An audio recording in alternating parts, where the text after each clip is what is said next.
আসসালামু আলাইকুম প্রিয় দেশবাসী।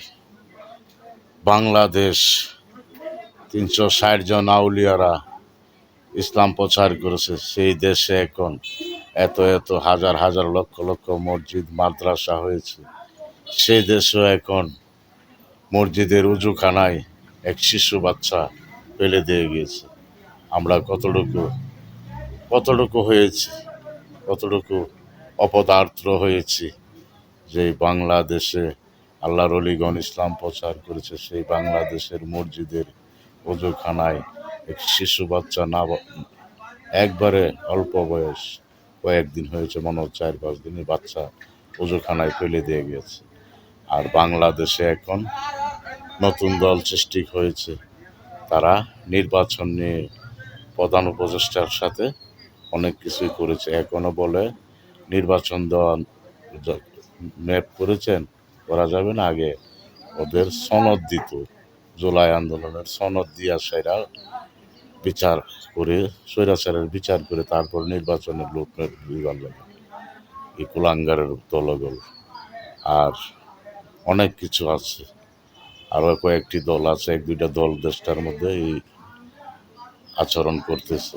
দেশে নির্বাচনের জন্য বাংলাদেশ জাতীয়তাবাদী দল, সবাই, অনেক দল, 50-এর অধিক দল তারা নির্বাচনের জন্য বলছে। আর 1-2টা দল তারা তাল বাহানা করতেছে।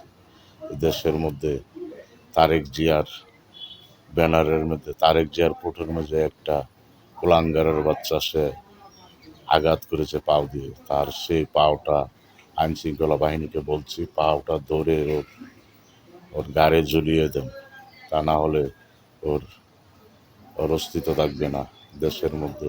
ওইসব কুলাঙ্গাররা যারা নতুন দল গঠন করেছে, জামাত এইসব করতেছে। ওরা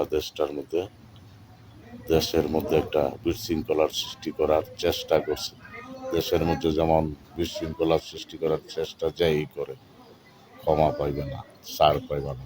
তোমাদের বিচার একদিন না একদিন হবে। 1 বছর 2 বছর পর হইল তোমাদের সেই বিচার হবে। তোমরা যে তাল বাহানা শুরু করেছ, তোমাদেরকে ছেড়ে দেওয়া হবে না। যে কোনো বর্তমান সরকারের উপদেষ্টা এখনকার যদি তাদের সাথে জড়িত তোমাদেরও বিচার হবে। যে কোনো আইন শৃঙ্খলা বাহিনী জড়িত থাকলেও তাদের বিচার হবে। আল্লাহ এই দুনিয়াতে অত্যাচারের বিচার দেখায় নেই। অত্যাচারের বিচার হয় একদিন না একদিন। 20 বছর পরে হইলে অত্যাচারের বিচার হয়।